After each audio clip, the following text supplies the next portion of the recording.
Hello everyone, how are you. कैसा है मेरा बच्चा पार्टी। आई होप आप अपना ख्याल रख रहे होंगे और बड़ी मेहनत और लगन के साथ पढ़ाई कर रहे होंगे।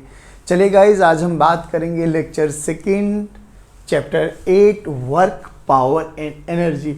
और आज हम पढ़ने वाले ये वर्क क्या होता है सर। कल हम लोगों ने डॉट प्रोडक्ट के बारे में पढ़ा था। अगर किसी बच्चे ने वो नहीं पढ़ा तो आई बटन को क्लिक कीजिए, कल वाला लेक्चर मिल जाएगा। पहले उसको देखना, फिर आज के लेक्चर को समझने की कोशिश करना। अब बच्चों, हम बात करते हैं डे टू डे लाइफ में ये वर्क वर्ड तो हम बहुत जगह यूज़ करते हैं ना। जैसे विवेक सर काम कर रहे हैं, है ना, मशीन काम कर रही है। बट ये तो हमारी डे टू डे लाइफ के जनरल एग्जाम्पल्स है। लेकिन जैसे ही वर्क को हम साइंटिफिकली फिजिक्स के लिए इन्वॉल्व करेंगे तो वहाँ पर हम बात करेंगे फोर्स एंड डिस्प्लेसमेंट की। फोर्स लगाने के बावजूद किसी भी ब्लॉक में अगर कुछ डिस्प्लेस हो रहा है, इट मीन्स वहाँ पर फिजिक्स में कुछ वर्क डन हुआ है। अब बात करते हैं कि ये सर वर्क डन कैसे कैलकुलेट करते हैं। तो वर्क डन का फॉर्मूला तो हम लोगों को पता है, 9th स्टैंडर्ड में पढ़ा था कि force into displacement this is equal to work done. ठीक है ना। तो आज हम उसी के बारे में अच्छे अच्छे न्यूमेरिकल्स पढ़ेंगे, अच्छे अच्छे कॉन्सेप्ट पढ़ेंगे और हम फिर देखेंगे कि वर्क डन को बेसिकली हम 3 टाइप से मेजर कर सकते हैं। ये रहा 3 methods of finding work done bye a force. या तो फोर्स कांस्टेंट हो तो work done bye a constant force. हम फोर्स को लगातार चेंज कर रहे हैं तो वो वेरिएबल की कैटेगरी में आ जाएगा, तो work done by variable force. और थर्ड हम बात करेंगे ग्राफिकल मेथड से। याद करो, ग्राफिकल मेथड में हम लोगों ने पढ़ा था कि ग्राफ बेसिकली 2 चीज़ें प्रोवाइड करता है, one is area and one is slope. तो यहाँ पर हम बात करने वाले area under force and displacement. जो भी फोर्स एंड डिस्प्लेसमेंट का एरिया होगा वो हमें क्या देगा बच्चों, वर्क डन देने वाला है। तो बेसिकली हमें ये 3 चीज़ें एनालाइज करनी है, पढ़ना है और समझना है। और आज हम बात करेंगे work done bye a constant force. अब थोड़ा सा एग्जाम्पल के साथ आपको समझाने की कोशिश कर। चलिए बच्चों, तो हम केस नंबर 1 लेके चलते हैं। बहुत बेसिक सा केस, आपको खुश हो जाएंगे आप देख के उसको। क्या बोला गया, मान लेते दिस इज अ सरफेस। अभी हम कोई फ्रिक्शन इन्वॉल्व नहीं कर रहे, तो म्यू की वैल्यू 0 है और यहाँ पर एक ब्लॉक रखा हुआ है जिसका मास है बच्चों m। ठीक है ना। अब मास m है तो हमें पता है कि किसी भी ब्लॉक पे बहुत सारे फोर्सेस लग सकते हैं। तो इस पे एक फोर्स लगेगा बच्चों m into g downward direction में। ग्राउंड उस पर नॉर्मल रिएक्शन प्रोवाइड करने वाला है। Since there is no coefficient of friction तो f की वैल्यू यानी फ्रिक्शन की वैल्यू लगने वाली है 0। चलिए ठीक है। अब हमने बोला कि हमने इस पे एक फोर्स लगाया हॉरिजॉन्टली, यानी हमने हॉरिजॉन्टली इस पे एक फोर्स लगाया F। ठीक है। अब देखियो बच्चों, जब इस पे फोर्स लगाए तो इस वाले ब्लॉक की टेंडेंसी किधर बनी, सर जिधर फोर्स लगा होगा उधर ही चलेगा। Since there is no friction तो ये किसी भी फोर्स पर चलने की क्षमता रखता है। चलिए, तो अब देखिए क्या हुआ होगा। जैसे ही मैं इस पे फोर्स लगाऊंगा तो ये हॉरिजॉन्टली चलने वाला है ना, हॉरिजॉन्टल लेवल पे, क्योंकि इसकी टेंडेंसी भी इधर ही चलने की है, फोर्स भी इधर ही चलने की है, मतलब फोर्स भी इधर ही लगाया है, चलेगा भी इधर। अब मान लेते हैं कि जब फोर्स लगाया तो इनिशियली ये ए पोजीशन पे था और लगाने के बाद ये कुछ बी पोजीशन इसने गेन कर लीजिए। ठीक है। अब जो ये वाला डिस्प्लेसमेंट है, ये वाला डिस्प्लेसमेंट हो गया हमारे पास एस। हमसे बोला गया what is the work done by this force. अब बच्चों एक बात ध्यान से देखना, जो कि हमें पता है वर्क डन एक स्केलर क्वांटिटी होती है। कल बहुत अच्छे से डिफाइन किया गया है। वर्क डन हमें डॉट प्रोडक्ट से मिलने वाला है और डॉट प्रोडक्ट किस किस का बच्चों, force vector and displacement vector. तो अगर हम वर्क डन निकाले, वर्क डन बाय फोर्स जो कि स्केलर क्वांटिटी आएगी, this is equal to force vector dot S vector. अब बच्चों फोर्स की वैल्यू कितनी है, एफ, एस और cos of theta. Now what is theta? Theta is the angle between force and displacement. अब ध्यान से देखो, फोर्स भी ऐसे ही लगाया हॉरिजॉन्टली, डिस्प्लेसमेंट भी यही हुई, तो थीटा कितना हो गया बच्चों, दोनों force and displacement both vectors are parallel to each other, यानी थीटा की वैल्यू हो गई बच्चों 0 डिग्री।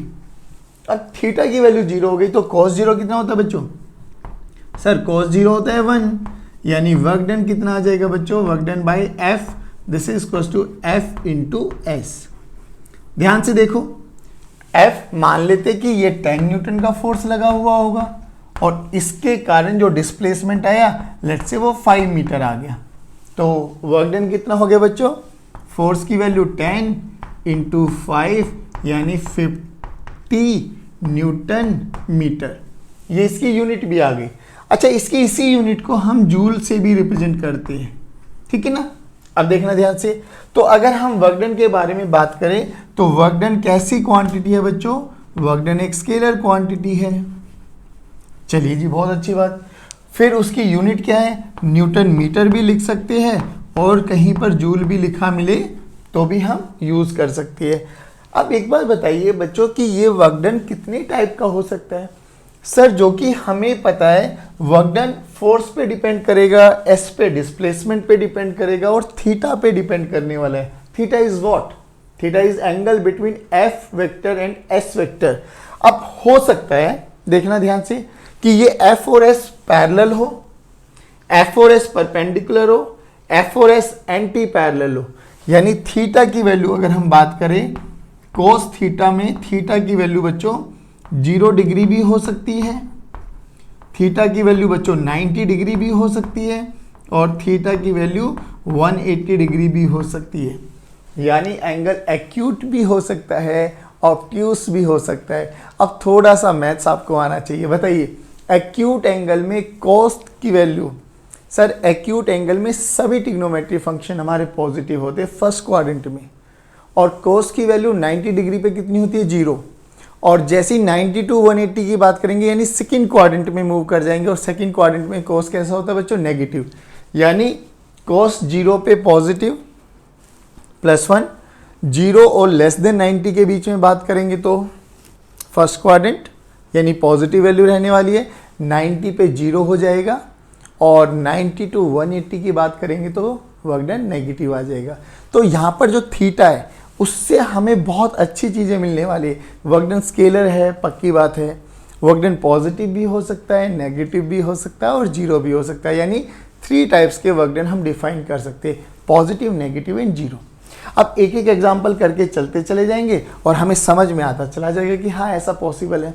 चलिए, अब इसी में थोड़ा सा एक और एडवांस, मतलब थोड़ा सा वर्जन और एडवांस करते हैं। सेकंड केस देखिए, मान लेते हैं कि बच्चों उसी सरफेस पे वही ब्लॉक रखा हुआ है जिसका मास m है। अब मैंने फोर्स ऐसे हॉरिजॉन्टली ना लगाती है ना, ऐसे लगाया किसी एंगल पे, लेट्स से ये वाला f, ठीक है, और ये एंगल थीटा मैंने बोल दिया विद रेस्पेक्ट टू हॉरिजॉन्टल। अब बताइए वर्क डन बाय फोर्स कितना होगा। अब बात समझने की ये कि इस ब्लॉक की इंटेंशन तो अभी भी बच्चों ऐसे ही मूव करेंगे, since there is no friction, तो ये जाएगा तो ऐसे। अब जाएगा तो ऐसे, यहाँ पे तो ये टोटल फोर्स ही रिस्पॉन्सिबल था इसको लेके जाने के लिए, बट क्या यहाँ पर इस फोर्स का ये टोटल फोर्स रिस्पॉन्सिबल है या कोई कंपोनेंट रिस्पॉन्सिबल है। तो हमने देखा कि सर ये ऐसे मूव करेगा ना हॉरिजॉन्टली, तो इस फोर्स का हॉरिजॉन्टल कंपोनेंट रिस्पॉन्सिबल रहेगा इसको मूव कराने के लिए। अब वो हॉरिजॉन्टल कंपोनेंट कितना है बच्चों, सर सिंपली है एफ कोस थीटा। और अब हमें समझ में आ गया, जैसे जो काम यहाँ पर एफ कर रहा था वो काम यहाँ पर कौन करेगा बच्चों, एफ कोस थीटा। समझ में आया। और एफ कोस थीटा के F into displacement, F into displacement total work done आ गया था, तो यहाँ पर क्या आ जाएगा बच्चों, F cos theta into displacement. तो वर्क डन यहाँ पर क्या हुआ बच्चों, वर्क डन क्या हुआ यहाँ पर, horizontal force F cos theta into मान लेते हैं डिस्प्लेसमेंट एस हुई, तो यहाँ पे F S cos theta. Again ये वर्क डन आ गया हमारे पास इस केस में। बोलो बच्चों समझ में आया। अच्छा, अब यहाँ पे फोर्स तो बहुत सारे हैं। अब अगर हमसे कोई पूछे कि इसी केस में या इस केस में, केस नंबर 1 में वर्क डन बाय नॉर्मल बताइए, work done by normal force बताइए। केस कोई भी हो बच्चों, हमें तो फोर्स एनालिसिस करने आने चाहिए। अब एक बार बताइए, नॉर्मल किधर लगा है, नॉर्मल लग रहा है वर्टिकल डायरेक्शन में, डिस्प्लेसमेंट किधर हो रहा है, हॉरिजॉन्टल डायरेक्शन में। तो ध्यान से देखिए, इसका मतलब क्या हुआ, ये नॉर्मल और डिस्प्लेसमेंट है इधर, दोनों में एंगल देखो बच्चों 90 डिग्री, दोनों में एंगल देखो कितना बना बच्चों, थीटा की वैल्यू 90 डिग्री। थीटा की वैल्यू 90 डिग्री आ गई तो इसका मतलब वर्क डन बाय नॉर्मल कितना हुआ? अरे सर कोस 90 तो होता है 0, यानी इस केस में वर्क डन बाय नॉर्मल कितना बना बच्चों? 0। अब एक बात बताइए मुझे, इसी केस में इस वाले वर्क डन, इस वाले फोर्स के थ्रू वर्क डन बना था हमारे पास 50 जूल, नॉर्मल के कारण बना 0, तो इसका क्या मतलब है? क्या नॉर्मल की कोई इंपॉर्टेंस नहीं है? नहीं, यही सोचना गलत है। ये चीज़ें दिमाग से बिल्कुल निकाल देना कि जिस फोर्स का वर्क डन 0 हो जाए इसका मतलब ये नहीं है कि उसकी कोई इंपॉर्टेंस नहीं है। सोचो अगर ये रफ सरफेस होता तो एन की कितनी इंपॉर्टेंस बन जाती। सेकेंडली, ये वाला ब्लॉक ऊपर नहीं जा रहा, रीजन क्यों है? क्योंकि जो इनके बीच में कॉन्टेक्ट फोर्स है ना एन, वो इस mg को बैलेंस कर रहा है, ठीक है ना। और ये n नहीं होता और सरफेस अगर स्मूथ नहीं होता, रफ होता, तो फ्रिक्शनल फोर्स के लिए रिस्पॉन्सिबल कौन होता है? n। तो वर्क डन 0 का मतलब ये नहीं है कि उस फोर्स की कोई भी इंपॉर्टेंस नहीं है। पहली बात समझ में आई बच्चों। अब ऐसे बहुत सारे एग्जांपल्स देखते हैं जिसमें वर्क डन 0 होता है बट फोर्स की इंपॉर्टेंस बहुत ज़्यादा होती है। चलिए स्टार्ट करते। चलिए बच्चों, तो अब हम बात करते हैं वेरियस फोर्सेस के बारे में जिनकी इंपॉर्टेंस बहुत ज़्यादा है बट उनका वर्क डन अगर हम बात करेंगे तो वो 0 निकल के आते हैं। इसका मतलब ये नहीं है कि उनकी इंपॉर्टेंस नहीं है। जैसे फॉर एग्जांपल मान लेते हैं कि दिस इज आवर सन, ठीक है ना, और सन के चारों तरफ जो हमारी अर्थ है, मान लेते हैं वो एक सर्कुलर ऑर्बिट में घूम रही है। हालांकि वो एलिप्टिकल ऑर्बिट होता है बट मान लेते हैं कि वो सर्कुलर ऑर्बिट में इसके चारों तरफ घूम रही है। लो जी, अब जो ये सर्कुलर ऑर्बिट में घूम रही है तो अभी अभी सर्कुलर मोशन खत्म हुआ है, तो याद करो यहाँ पर which force is responsible for providing centripetal force. तो आंसर है सर इन दोनों के बीच में लगने वाला ग्रेविटेशनल फोर्स। सन अर्थ पे और अर्थ सन पे ग्रेविटेशनल फोर्स लगाएंगे, यानी फोर्स ऑफ अट्रैक्शन। अगर ये ग्रेविटेशनल फोर्स नहीं होता तो ये बिल्कुल भी दिन रात मंथ ईयर जो ये हमारे चेंज होते ना, ये कभी भी नहीं होते। तो इस पे एक फोर्स लगा Fg, ग्रेविटेशनल फोर्स। इसके डिस्प्लेसमेंट देखो, डिस्प्लेसमेंट है सर इधर, जिधर वेलोसिटी उधर ही डिस्प्लेसमेंट है ना। अब दोनों के उसमें देखिए बच्चे एंगल कितना है। मान लेते हैं ये छोटा सा डिस्प्लेसमेंट है ds, तो देखिए छोटा सा वर्क डन कितना हुआ बच्चों? Fg dot ds। दोनों को अगर ओपन करें तो Fg ds cos 90 0, यानी dw 0, यानी work done by gravitational force is 0। But क्या ग्रेविटेशनल फोर्स की इंपॉर्टेंस नहीं है? इंपॉर्टेंस तो है सर। नहीं होता तो जो ये हम दिन रात ईयर चेंज मौसम चेंज देखते ये पॉसिबल नहीं होते। चलिए अभी देखा था हम लोगों ने कि हम लोगों ने एक रिजिड स्पॉट के साथ एक स्ट्रिंग को टाई कर दिया था और उसमें एक बॉब लगाया था बच्चों जिसका मास था m, याद है ना। इसमें नीचे लग रहा था mg और इसमें आ गई थी टेंशन।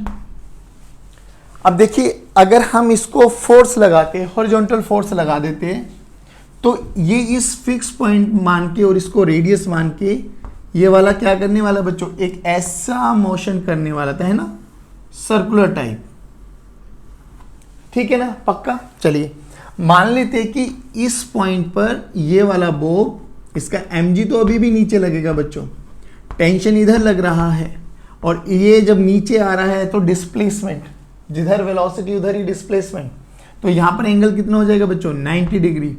अब पूछा जाए वर्क डन बाय टेंशन बताइए, तो वर्क डन बाय टेंशन इस केस में भी कितना आ जाएगा? 0। बट क्या टेंशन की इंपॉर्टेंस नहीं है क्या? सर अगर टेंशन नहीं आती, यानी इसमें अगर स्लैक आ जाता तो ये सर्कुलर पाथ में मूव कर ही नहीं रहा होता। बात समझ में आई? तो ये कुछ ऐसे एग्जाम्पल थे जिनके फोर्स की इंपॉर्टेंस है बट वर्क डन 0 हो सकता है, कोई बड़ी बात नहीं है। अच्छा, एक बॉडी पे लगने वाले बहुत सारे फोर्सेस हो सकते हैं, हमसे किसी के भी थ्रू वर्क डन पूछा जा सकता है। जैसे पहले केस में हम लोगों ने हॉरिजॉन्टल फोर्स के रेस्पेक्ट में देखा, हमने नॉर्मल के रेस्पेक्ट में देखा। अगर फ्रिक्शन एक्ट कर जाता तो हमसे फ्रिक्शन के बारे में पूछ लेता। तो हमें बहुत बेसिक सा फंडा रखना है। वर्क डन का फॉर्मूला याद होना चाहिए। वर्क डन का फॉर्मूला क्या है बच्चों? F dot S। S is what now? S क्या है, अब हम डिस्प्लेसमेंट पे बात कर लेते हैं, थोड़ा सा ध्यान से देखना बच्चों। मान लो ये ब्लॉक है हमारे पास जिसका मास m है और हमने इस पॉइंट पर फोर्स लगाया F। तो जो ये डिस्प्लेसमेंट होती है ये किसकी डिस्प्लेसमेंट होती है? ये फोर्स की डिस्प्लेसमेंट होती है या ब्लॉक की डिस्प्लेसमेंट होती है? जल्दी बताइए। ये जो हम लोगों ने डिस्प्लेसमेंट माना ये किसका डिस्प्लेसमेंट होता है? ये फोर्स का डिस्प्लेसमेंट होता है या ब्लॉक का डिस्प्लेसमेंट होता है? तो आप बोलोगे सर ब्लॉक का डिस्प्लेसमेंट होता है। बच्चों देखना, सुनना मेरी बात ध्यान से, ये बहुत इंपॉर्टेंट कॉन्सेप्ट भी है और आपको समझ में भी आएगा। जो ये हमने डिस्प्लेसमेंट माना है ना, इस केस में ये हम ब्लॉक जो यूज़ करते हैं इनको हम मानते हैं कि ये इनकम्प्रेसिबल नहीं होंगी, यानी हम कितना भी फोर्स लगा ले ये अपनी डायमेंशन चेंज नहीं करने वाले। अगर डायमेंशन चेंज नहीं करेंगे तो होगा क्या बच्चों? जितना ये पॉइंट घूमेगा, मान लो ये 1 सेंटीमीटर आगे बढ़ा तो इससे जस्ट पीछे वाला पॉइंट भी कितना बढ़ेगा? 1 सेंटीमीटर आगे बढ़ने वाला है। इससे जस्ट पीछे वाला पॉइंट भी कितना आगे बढ़ना है? 1 सेंटीमीटर आगे बढ़ना है। यानी लास्ट वाला पॉइंट भी कितना बढ़ना है? 1 सेंटीमीटर ही आगे बढ़ना है। तो हम यहाँ पर कह सकते हैं कि जो ये डिस्प्लेसमेंट है ये ब्लॉक का डिस्प्लेसमेंट कह ले या फोर्स का डिस्प्लेसमेंट कह ले, one and the same thing. But reality में जो ये डिस्प्लेसमेंट होता है ना, ये किसका डिस्प्लेसमेंट होता है? Point of application of force. जिस पॉइंट पर आप फोर्स लगा रहे हो ये उसका डिस्प्लेसमेंट काउंट होता है। बट जो कि ये इनकम्प्रेसिबल है, तो जितना इस पॉइंट का डिस्प्लेसमेंट होगा ना, पूरे ब्लॉक का उतना ही डिस्प्लेसमेंट होता चला जाएगा। क्या सिचुएशन चेंज हो सकती है सर? हाँ बिल्कुल हो सकती है। मैं एक एग्जांपल दिखाता हूँ। देखिए, दिस इज अ पिलो, ठीक है ना। मान लो इसको मैं फिक्स कर दिया, ये एक वॉल मान लेते दीवार। अब मैंने फोर्स लगाया, देखना यहाँ पे फोर्स लगाऊंगा, ध्यान से देखना, आपको समझ में आ जाएगा। फोर्स लगाने से क्या ये ब्लॉक का डिस्प्लेसमेंट हुआ? सर ब्लॉक तो अभी भी फिक्स है, ब्लॉक तो मूव नहीं किया। इस केस में क्या ब्लॉक मूव कर रहा था? यस सर, ब्लॉक मूव कर रहा था। इसमें देखिए, इसको मैंने पीछे से फिक्स कर दिया, ये वाला मेरा फोर्स, दिस इज फोर्स, मैंने यहाँ पे लगाया। क्या ये ब्लॉक मूव किया? क्या सर ब्लॉक तो मूव नहीं किया, तो ब्लॉक का डिस्प्लेसमेंट 0। लेकिन जिस पॉइंट पे मैंने फोर्स लगाया, देखो ये इनिशियली ऐसे था, जिस पॉइंट पे फोर्स लगाऊंगा क्या ये वाला पॉइंट अंदर घुस गया? Yes sir. तो point of application of force की डिस्प्लेसमेंट बताइए सर, वो नॉन जीरो है। अब मैं इसको थोड़ा सा एग्जांपल से समझाने की कोशिश करता हूं। मान लेते कि ये वही स्पंज है आपके पास, ठीक है, दिस इज ब्लॉक, और मैंने फोर्स लगाया तो ब्लॉक तो यही रहा, लेकिन जो कि ये स्पंज था ये वाला पार्ट कुछ अंदर एंटर कर गया बच्चों। तो ब्लॉक का डिस्प्लेसमेंट कितना हुआ?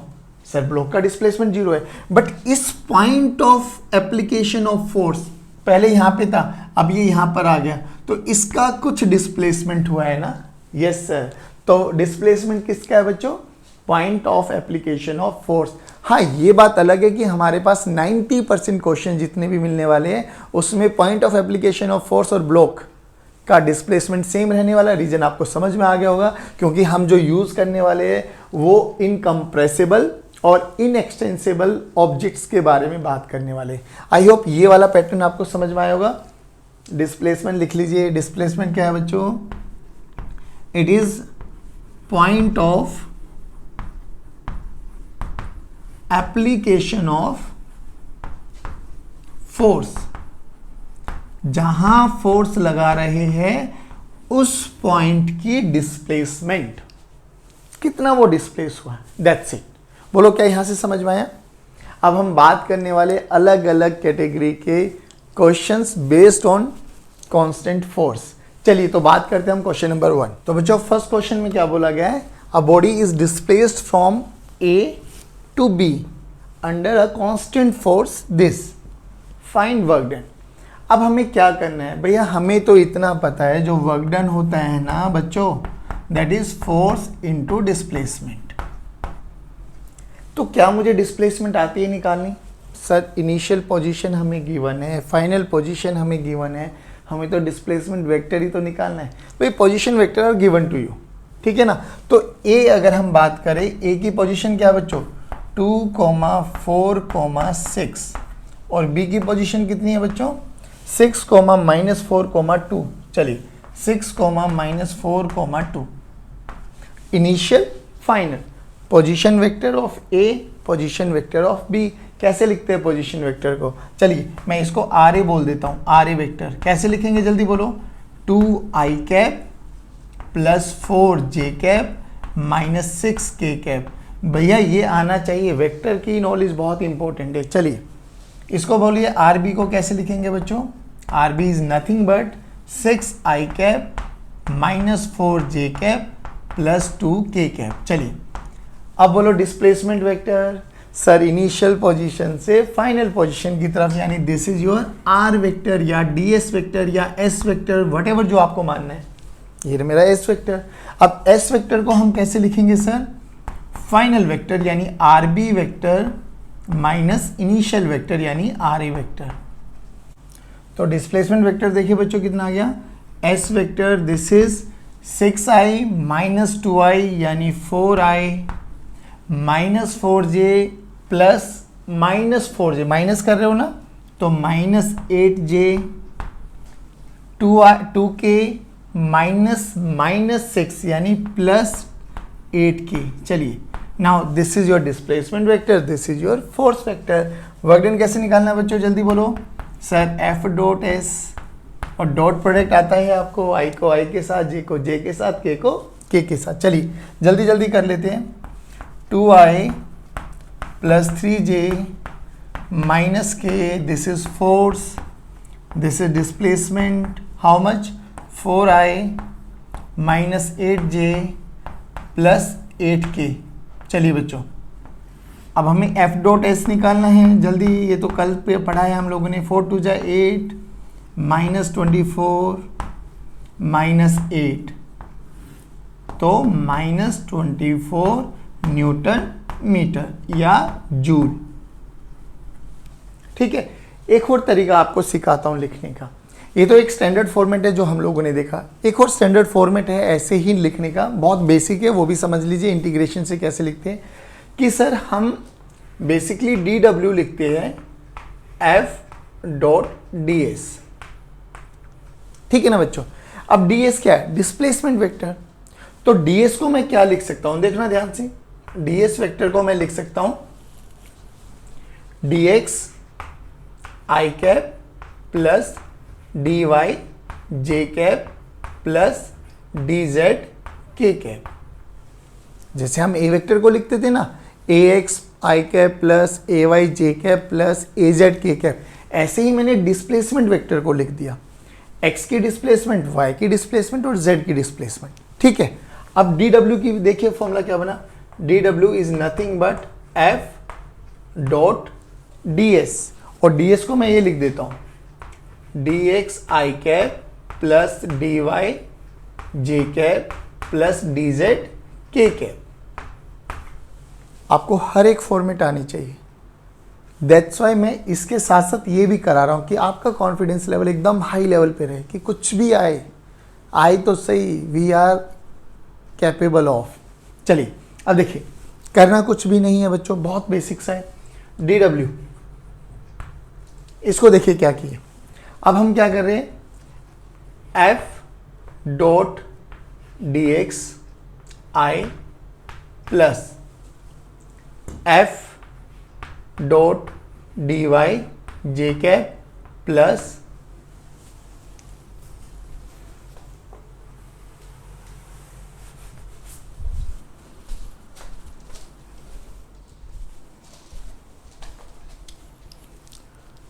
सो डी डब्ल्यू क्या हो गया बच्चों? अब देखिए एफ की वैल्यू कितनी है? 2i plus 3j minus K cap. तो यहाँ पे पुट कर दीजिए 2i plus 3j minus K cap dot D x I D Y J plus D Z K. ठीक है, अब क्या करना है बच्चों? हमें पता है आई को आई के साथ, जे को जे के साथ, के को के साथ करने का ही बेनिफिट है। चलिए अब देखिए 2i D x i cap, I dot i 1 हो जाएगा, तो डी डब्ल्यू क्या हो जाएगा बच्चों? यहाँ से देखना ध्यान से, 2 into d x i dot i 1, यानी मैं लिख सकता हूँ 2 d x. Similarly into d y, और जे डॉट जे कितना हो जाएगा 1, यानी यहां लिख सकता हूं बच्चों 3 इंटू डी वाई माइनस के प्लस डी जेड, यानी मैं यहां पे लिख सकता हूं माइनस डी जेड, और के डॉट के कितना हो जाएगा बच्चों 1। अब यहां से देख के हमें किसकी याद आ रही है, इंटीग्रेशन, तो इंटीग्रेट कर दीजिए इसको। देखिए इंटीग्रेशन यहां पे किसका करना है, एक्स का। अब एक्स की लिमिट देखिए कहां से कहां बच्चों, इनिशियल 2 फाइनल 6, तो इनिशियल 2 रखिए फाइनल 6 रखिए। y की लिमिट देखिए बच्चों 4 से लेके -4, तो 4 से लेके -4, और k की लिमिट बच्चों -6 to 2, -6 to 2। चलिए अब हमें इंटीग्रेशन आना चाहिए, बस दैट्स इट। जल्दी बताइए, dx का इंटीग्रेशन x, तो w का dw का इंटीग्रेशन बच्चों w, this is equals to, देखना 2 को बाहर लेके आ जाओ, dx का इंटीग्रेशन 2 बाहर, dx का इंटीग्रेशन x, और लिमिट 2 to 6 प्लस 3 बाहर आ जाएगा बच्चों, dy का y, और लिमिट कहां से कहां चलेगी बच्चों 4 to -4 प्लस, ठीक है ना, माइनस साइन है, माइनस z का इंटीग्रेशन z, और लिमिट -6 to 2। अब लिमिट पुट करनी आती है, upper limit minus lower limit, upper limit minus lower limit, तो देखिए क्या आ गया बच्चों हमारे पास w, this is equals to 2 into 6 - 2 plus 3 into -4 -2 3 into 2 minus plus 6, ठीक है, माइनस जेड है ना बच्चे, ये 3 नहीं आएगा ना बच्चे, चलो ये z है। चलिए अब देखिए क्या हुआ, यहाँ पे कितना आया बच्चों 4 2 जा 8 प्लस -24 -8, ठीक है ना, हाँ -8 माइनस प्लस 8 कैंसिल आउट, तो यहाँ से भी आंसर कितना है बच्चों -24 न्यूटन मीटर।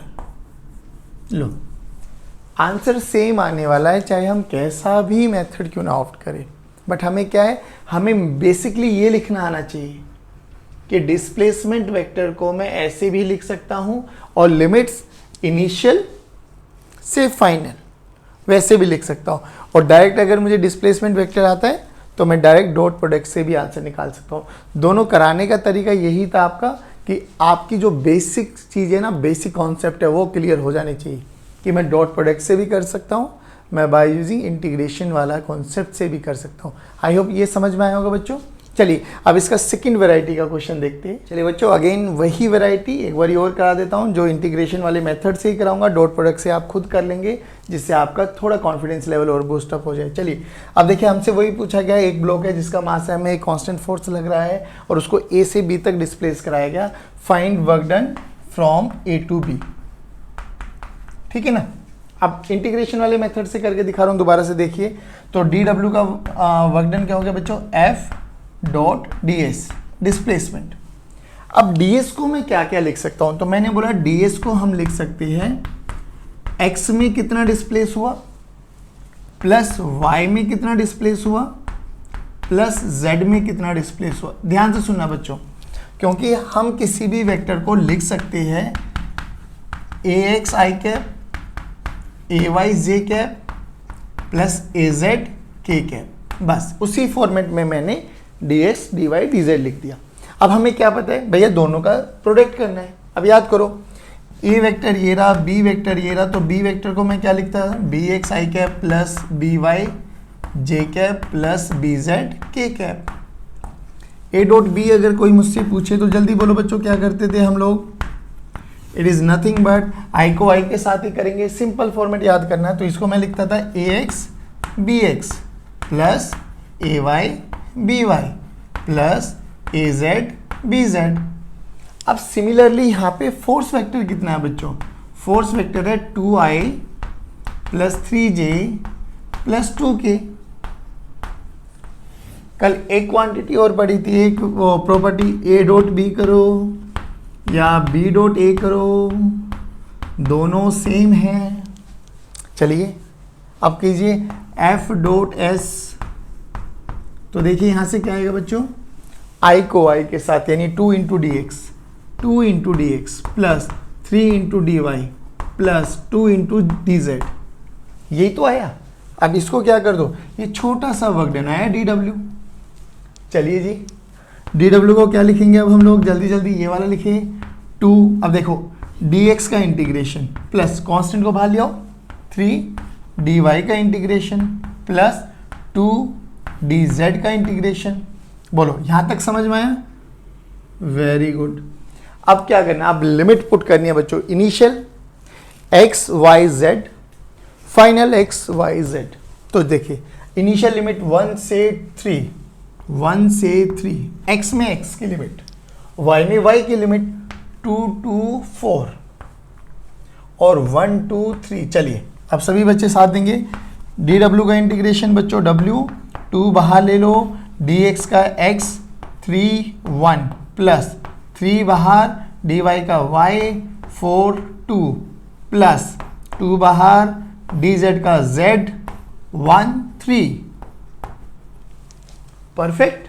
चलिए अब क्या करेंगे बच्चों, तो यहां से देखो डब्ल्यू की वैल्यू कितनी आएगी बच्चों, 2 into upper limit minus lower limit यानी 3 - 1 2, 2 इंटू 2, बीच में साइन प्लस का है बच्चों, तो 4 - 2 ये भी 2, 3 इंटू 2, 3 इंटू 2 प्लस 2 3 - 1 यानी 2, 2 इंटू 2, जो भी आया आंसर आ गया। 4 + 6 + 4, 4 + 6 + 4 यानी 14 जूल आंसर। बोलो ये वाला फॉर्मेट समझ में आया। और सिंपली अगर हमें डिस्प्लेसमेंट वेक्टर निकालना होता है कैसे निकालेंगे, ये आपका डिस्प्लेसमेंट वेक्टर हो गया 3 - 1 3 - 1 2i plus 4 - 2 2j plus 2k, ये हमारे पास डिस्प्लेसमेंट वेक्टर आ गया। ठीक है ना, i को i के साथ 2 इंटू 2 4, 3 इंटू 2 6, 2 इंटू 2 4, तो भी आंसर आ गया। बट ये सिखाना इसलिए ज़रूरी था क्योंकि मोस्टली क्वेश्चंस में हम लोग ये वाली फॉर्मेटिंग यूज़ करने वाले हैं जब टिपिकल क्वेश्चंस हो जाएंगे, तो आप लोग थोड़ा सा अवेयर रहे कि हाँ हम ऐसे कर सकते हैं, ऐसे भी कर सकते हैं, 2 लाइन में आंसर आ जाएगा।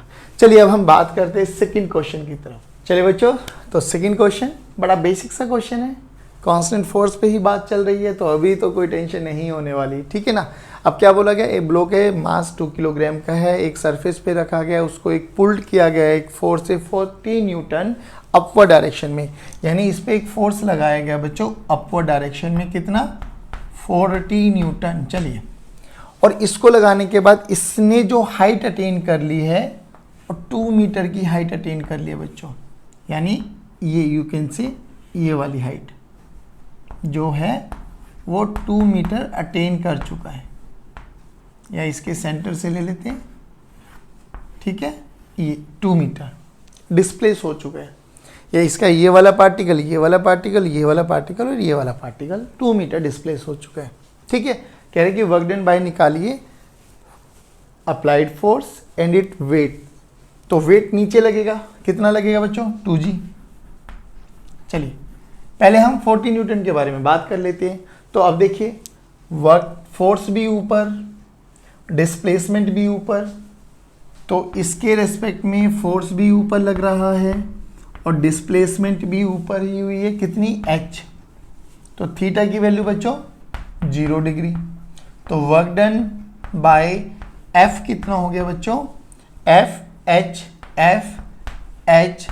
cos 0। F की वैल्यू कितनी है बच्चों 40 न्यूटन गिवन है, H कितना है बच्चों 2 मीटर गिवन है, cos 0 कितना हो जाएगा बच्चों 1, तो ये कितना आ गया बच्चों 80 न्यूटन मीटर।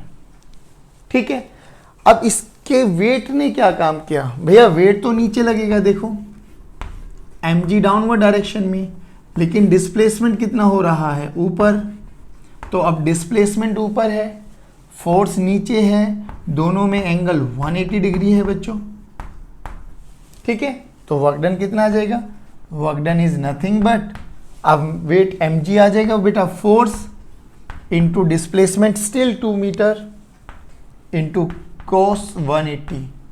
अब ध्यान से देखो, कोस 180 बोले तो -1, तो m की वैल्यू 2 इंटू जी की वैल्यू 10 इंटू 2 इंटू -1, तो ये कितना आ गया बच्चों 40 न्यूटन, -40 न्यूटन मीटर। लीजिए, तो एक ही क्वेश्चन में दो फोर्स, दोनों के थ्रू वर्क डन अलग अलग, एक पॉजिटिव आ गया एक नेगेटिव आ गया, तो हम ये कितने भी फोर्सेस के साथ डील कर सकते हैं डिपेंडिंग कि उस पर कितने फोर्स लग रहे हैं। हो सकता है किसी और के कारण पूछा जाए तो वर्क डन 0 भी आ सकता था, ठीक है ना। तो अलग अलग सिचुएशन में अलग अलग वर्क डन आ सकता है। तो ये बड़ा बेसिक सा क्वेश्चन था। चलिए अब हम बात करेंगे वर्क डन को क्यों ना हम काइनेमेटिक्स के साथ मिलाया जाए। पक्का काइनेमेटिक्स आती है ना। चलिए तो अब थर्ड क्वेश्चन करेंगे, बहुत अच्छा। चलिए बच्चों, टाइप सेकंड की बात कर रहे हैं। अब टाइप सेकंड में हमने क्या किया, वर्क डन को काइनेमेटिक्स के साथ यूज़ कर लिया। अब काइनेमेटिक्स में कैसे यूज़ करेंगे सर? देखिए हमारे पास क्या है, हमारे पास फोर्स तो एक कांस्टेंट वैल्यू है, ठीक है ना। हमें चाहिए क्या, फोर्स और डिस्प्लेसमेंट चाहिए। अब भाई डिस्प्लेसमेंट चाहिए तो सर हमारे पास 3 इक्वेशन ऑफ मोशन भी है, v equal to u plus a t, v square minus u square equal to 2as, s equal to u t plus half a d square. याद करो, वहाँ से s भी हमें निकल सकता है अगर हमें ज़रूरत पड़ी तो।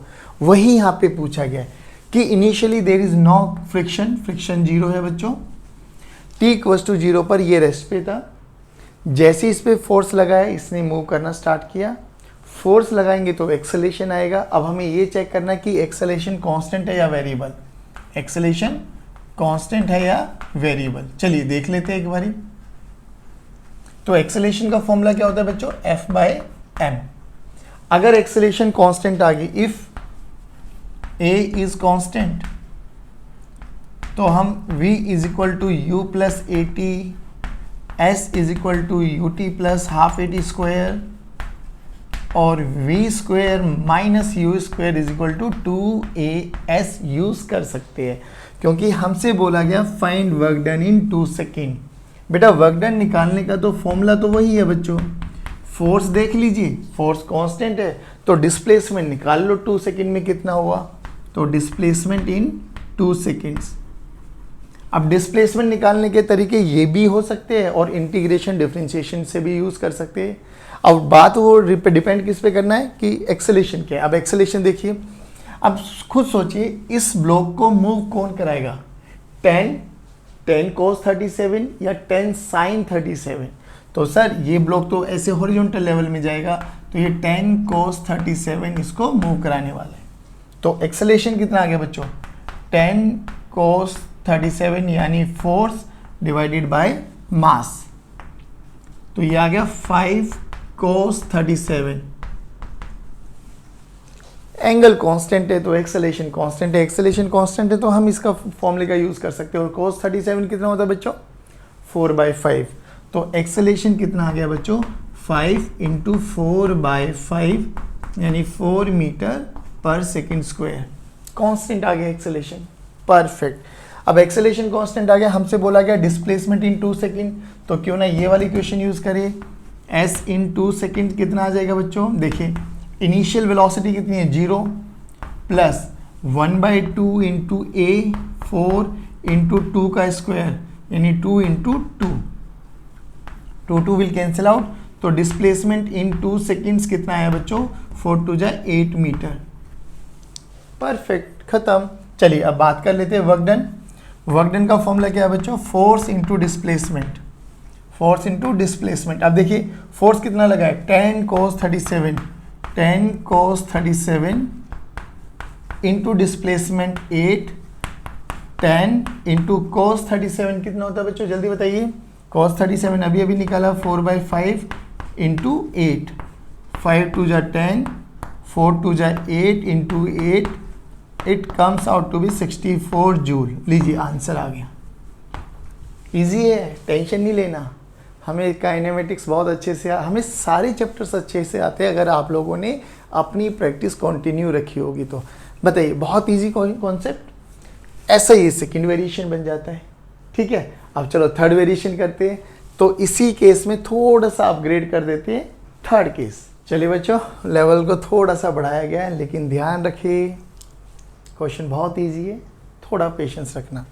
बोला गया है this truck is moving with a constant speed. Constant speed का मतलब no need of pseudo force, यानी हम इनर्शियल फ्रेम में ही बात कर रहे हैं। तो बोला गया this truck is moving with a constant speed 4 metre per second, और इस पे ये एक वेज रखा हुआ है बच्चों, वेज फिक्स है, और उस वेज पे एक ब्लॉक रखा हुआ है 2 किलोग्राम का, और बोला गया कि this block of 2 kilogram is at rest with respect to truck, यानी ये मूव नहीं कर रहा, ट्रक मूव कर रहा है, ठीक है ना। अच्छा, हमसे बोला गया find work done by friction force. अच्छा, एक चीज सोचो आप, अगर ट्रक चल रहा है, ये वेज पे 2 किलोग्राम का ब्लॉक है, इस पे mg साइन थीटा नीचे लग रहा होगा ना, यानी driving force mg sine theta है, बट ये स्टिल नहीं चल रहा, तो इसका मतलब फ्रिक्शनल फोर्स इसको रोके हुए है। तो इतना सफिशिएंट ये फ्रिक्शनल फोर्स प्रोवाइड कर रहा है कि वो रुक जा रहा है ना। वही बोला गया find work done by frictional force in 2 second with respect to, कोई ऑब्जर्वर ग्राउंड पे खड़ा होके देख रहा है, और फिर वही ऑब्जर्वर बहुत छोटा सा नन्हा सा पार्टिकल बन के ट्रक से देख रहा है। चलिए देखते हैं क्या दोनों के कारण वर्क डन सेम आएगा या अलग अलग आएगा। Let's check it out. अब एक बात बताइए, सिंपल सी बात, 2 सेकंड में ये ब्लॉक ट्रक पे रखा हुआ है, ट्रक 4 मीटर पर सेकंड की स्पीड से जा रहा है, तो ब्लॉक भी कितनी स्पीड से जा रहा होगा with respect to person on the ground. बताइए सर, ट्रक अगर 2 मीटर की स्पीड से जा रहा है, तो ट्रक के अंदर ड्राइवर बैठा है, वो भी 2 मीटर पर सेकंड की स्पीड से जा रहा है, ट्रक के पीछे वेज रखा हुआ है, वो भी 2 मीटर पर सेकंड की स्पीड से जा रहा है, ट्रक 4 मीटर से जा रहा है, तो वेज भी 4 मीटर से जा रहा है। तो 2 सेकंड में बताओ वेज कितनी दूर चला जाएगा?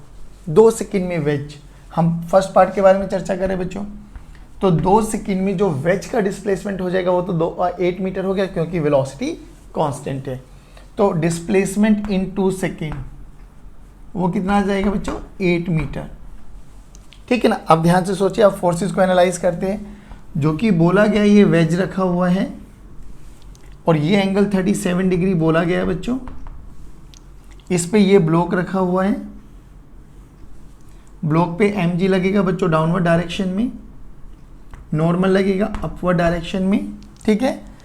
mg साइन थीटा लगेगा बच्चों डाउन नीचे, और ये नहीं चल रहा तो इसको रोकने के लिए फ्रिक्शन लगेगा ऊपर की डायरेक्शन, ठीक है। ये तो हमारे फोर्सेस आ गए, हमसे वर्क डन बाय फ्रिक्शन ही पूछा है, यानी ये फ्रिक्शन है बच्चों। अब डिस्प्लेसमेंट देखिए, डिस्प्लेसमेंट ध्यान से सुनना, डिस्प्लेसमेंट तो वेज की यही होगी ना, जिस डायरेक्शन में आपका ट्रक मूव कर रहा है, वेलोसिटी की डायरेक्शन में, और वेलोसिटी ये रही हमारे पास। अब ध्यान से सुनना, यहाँ से मैं फिगर को दोबारा एनालाइज कराता हूँ आपको। ये जो वेज है ये ऐसे जा रहा है, ठीक है, ये हमारे पास फ्रिक्शन लग रहा है, this is displacement, this is friction, ठीक है बच्चों, पक्का। इफ दिस इज 37 डिग्री तो दिस इज ऑल्सो 37 डिग्री, तो फोर्स और डिस्प्लेसमेंट में कितना एंगल आया? ये वाला एंगल। स्ट्रेट लाइन में कितना एंगल होता है बच्चों? 180 डिग्री, तो ये एंगल कितना आया बच्चों? 180 माइनस 37 डिग्री, ठीक है। अब फ्रिक्शनल फोर्स कितना है? सर अगर ये नीचे नहीं आ रहा तो ऊपर लगने वाला friction must be equal to नीचे लगने वाला mg साइन 37, यानी मैं लिख सकता हूं frictional force is mg sine 37, तभी तो नेट फोर्स 0 होगा, तभी तो वो रुका हुआ होगा। चलिए, और वर्क डन कितना हो जाएगा बच्चे?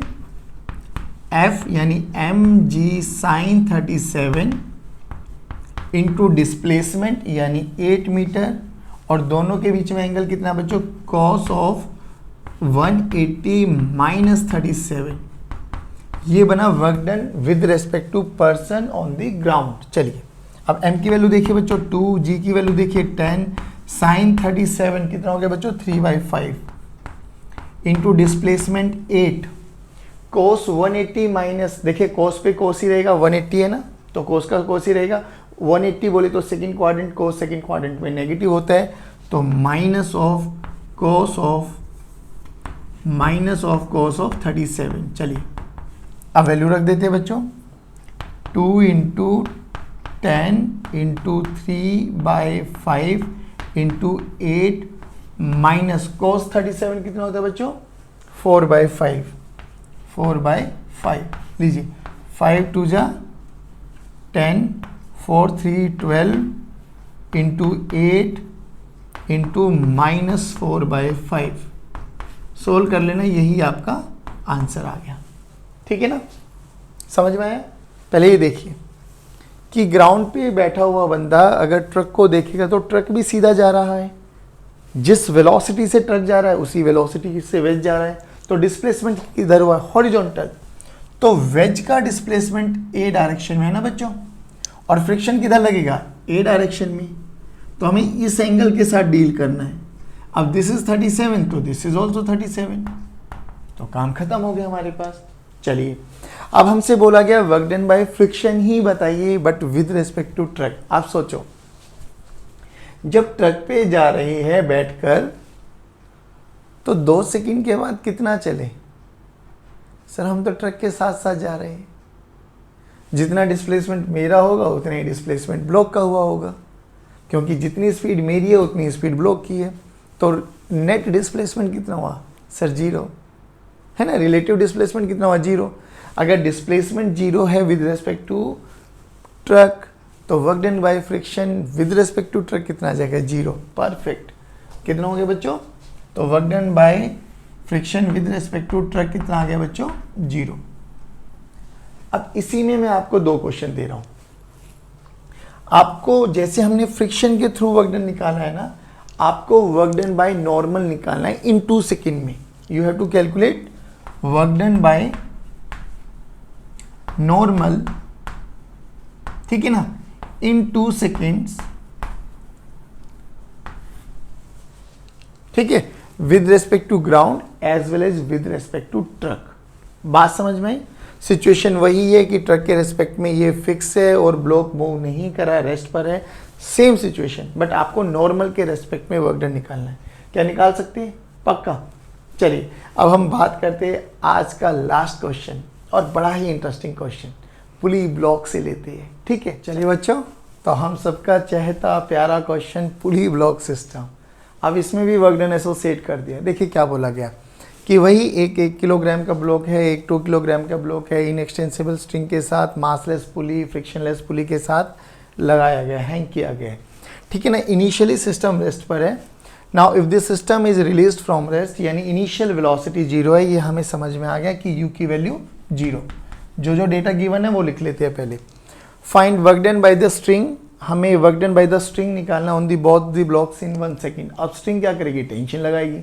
चलो तो टेंशन लगा लेते बच्चों। टेंशन इसमें ऊपर लगेगा, इसमें 1G नीचे लगेगा, इसमें 2G नीचे लगेगा। स्ट्रिंग सेम है तो टेंशन सेम आएगी, ठीक है ना। और कंस्ट्रेंट क्या कह रहा है बच्चों? ये नीचे आएगा, ये ऊपर जाएगा, तो इसका एक्सेलेरेशन a और सेम उसी एक्सेलेरेशन से ये ऊपर जाने वाला है। अगर फिर कह रहा हूँ, अगर एक्सेलेरेशन निकालने में टेंशन है, दिक्कत है, तो a1 a2 मान के वर्क डन बाय टेंशन निकाल लीजिए, उनको इक्वल्स टू 0 पुट कर दीजिए, वहाँ से भी a1 a2 में रिलेशन आ जाएगा आपके पास। ठीक है, अब देखिए क्या बोला गया है। अब हमें टेंशन के थ्रू वर्क डन निकालना है इन 1 सेकेंड में, लेकिन 1 सेकेंड में ये कितना डिस्प्लेस हुआ है? ये कितना डिस्प्लेस हुआ है? तो ये ऊपर जा रहा होगा, ये नीचे आ रहा होगा। बात सुनना ध्यान से। अगर मैं 1 किलोग्राम पे देखूं, 1 किलोग्राम को मैं थोड़ा सा एनालाइज करूं बच्चों, तो 1 किलोग्राम पे टेंशन लग रहा है ऊपर, हमें टेंशन के थ्रू ही वर्क डन निकालना है, और इसका डिस्प्लेसमेंट भी जाएगा ऊपर, यानी x1 या s1 जो भी आपको अच्छा लगे। तो फोर्स भी ऊपर, डिस्प्लेसमेंट भी ऊपर, वर्क डन पॉजिटिव। तो वर्क डन पॉजिटिव का मतलब बच्चों, work done this is equals to t into s1 cos of 0। पहला तो ये आ गया। अब 1 किलोग्राम के बाद 2 किलोग्राम को देखिए, तो 2 किलोग्राम वाले के साथ क्या सिचुएशन हुई बच्चे? टेंशन ऊपर लग रहा है, एक्सेलेरेशन नीचे, तो डिस्प्लेसमेंट नीचे होगा। तो टेंशन ऊपर है बच्चों, डिस्प्लेसमेंट x2 या s2 नीचे है, तो वर्क डन क्या हो जाएगा बच्चों? नेगेटिव हो जाएगा। तो यहाँ से वर्क डन क्या निकालेंगे हम? t s2 cos of 180 degree. लेकिन बात ये करें कि अब ये s कैसे निकाले, t कैसे निकाले, यही तो नहीं पता हमें। 0 डिग्री 180 डिग्री तो पता लग गया। अब हमें निकालना है, we have to find t and s1 and s2। चलिए, तो उससे पहले निकालने के पहले हमें एक्सेलेरेशन पता होना चाहिए। अगर एक्सेलेरेशन कांस्टेंट आया तो हम अपना इक्वेशन ऑफ मोशन यूज़ कर सकते हैं, ठीक है ना। चलिए स्टार्ट करते हैं। अब एक्सेलेरेशन कैसे निकालें? अब देखिए, इसको निकालने के अलग अलग तरीके, या तो एक्सेलेरेशन डायरेक्ट निकाल लीजिए, driving force minus retarding force by total mass. तो ड्राइविंग फोर्स के लिए हमें क्या करना था, लाइन ऑफ मोशन बनानी होती थी। लाइन ऑफ मोशन के अंदर जितने भी फोर्सेस लगेंगे, जो उसको सपोर्ट कर रहे होंगे वो ड्राइविंग, जो उसको अपोज कर रहे होंगे वो रिटार्डिंग। तो देखिए, लाइन ऑफ मोशन क्या बच्चे, ये सिस्टम मूव करेगा तो ऐसे मूव करेगा, है ना, ये ऊपर ये नीचे। इंटरनल फोर्सेस 0 हो जाएंगे तो 2g नीचे लगा, g ऊपर लगा। देखो 2g सपोर्ट कर रहा है और g अपोज कर रहा है, तो 2g minus ji divided by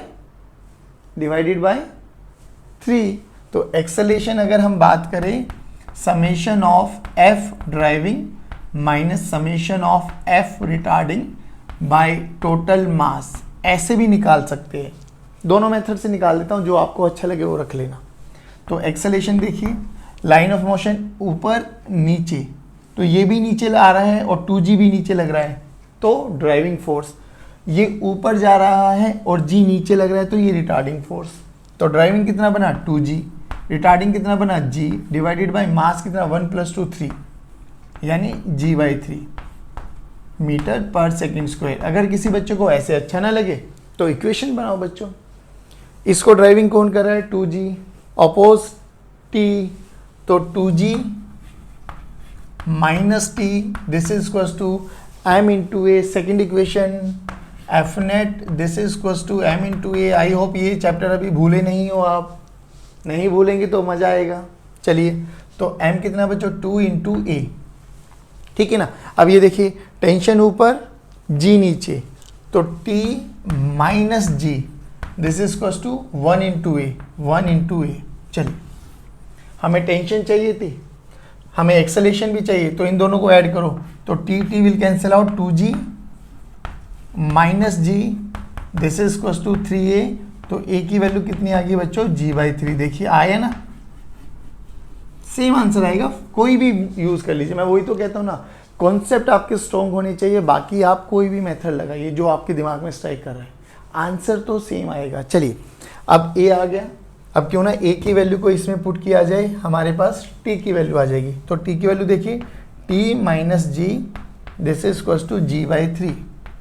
तो t की वैल्यू कितनी आ गई बच्चों, g/3 प्लस g, यानी 4g/3। चलिए, तो टेंशन भी आ गया बच्चों हमारे पास, लेकिन हमें क्या चाहिए, हमें S1 और S2 और चाहिए। चलो अब देखो ध्यान से, अब बच्चों S1 कैसे निकाले, तो S1 का फॉर्मूला यूज कर सकते हैं, जो कि हमें पता है एक्सेलेरेशन कांस्टेंट है, तो ut plus half of at²। In 1 second में पूछा गया बच्चों, लेकिन इनिशियली रेस्ट पे है तो u की वैल्यू 0, तो S1 कितना है बच्चों, 0 plus 1/2 into g/3 into t²। t की वैल्यू 1 पुट कर दो बच्चों, तो ये कितना है g/6, ठीक है। S1 g/6 आ गया, तो इस वाले इक्वेशन में अब पुट कर लेते हैं हम लोग। वर्क डन, तो वर्क डन देखिए क्या आ जाएगा बच्चों, t की वैल्यू कितनी आई 4g/3, 4g/3 इंटू S1 की वैल्यू कितनी है g/6 इंटू cos 0 1, ठीक है बच्चों। अब देखिए कुछ कैंसिल आउट होता है तो कर लीजिए, 2 2 जा 4, 2 3 जा 6, GB10 यानी 10 इंटू 10 100 और 200/9 न्यूटन मीटर। लीजिए, ये वर्क डन, इस वाला वर्क डन आ गया, वर्क डन 1 और ये वर्क डन 2। अब वर्क डन 2 के लिए हमें क्या करना है, हमें t तो पता है बच्चों, हमें S2 निकालना है। अब S2 कैसे निकाले, चलिए अब S2 भी वैसे निकलेगा, S2 this is equals to ut plus half of gt², ये तो 0 है, प्लस हाफ gt² बोले तो 1, ठीक है ना। a की वैल्यू कितनी, हाफ at²। चलिए, अब a की वैल्यू कितनी है बच्चों, a की वैल्यू दोबारा से g/3 रख दीजिए, तो इसका भी डिस्प्लेसमेंट कितना है बच्चों, g/6। और ये हम कॉमन सेंस से भी बोल सकते थे, दोनों की एक्सेलेरेशन सेम है तो वेलोसिटी भी सेम होगी और डिस्प्लेसमेंट भी सेम होगा। चलिए अब सिमिलरली इसका वर्क डन निकाले बच्चों, तो t की वैल्यू भी सेम है, एक्सेलेरेशन भी सेम आया, डिस्प्लेसमेंट भी सेम है, तो वर्क डन भी सेम होगा। लेकिन इसमें वर्क डन कैसा होगा, नेगेटिव। तो यहाँ से वर्क डन 2 कितना आ गया बच्चों, वर्क डन 2 आ गया -200/9 न्यूटन मीटर।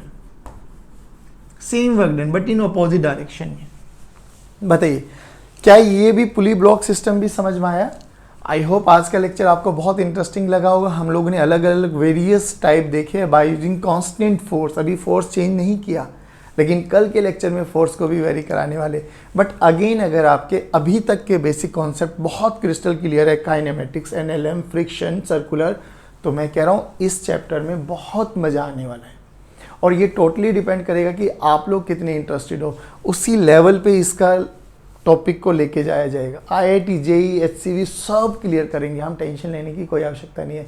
चलिए guys, thank you very much, keep motivating us, keep watching videos, God bless you. जय हिंद, जय भारत। पढ़ते रहिए और मुस्कुराते रहिए। God bless you.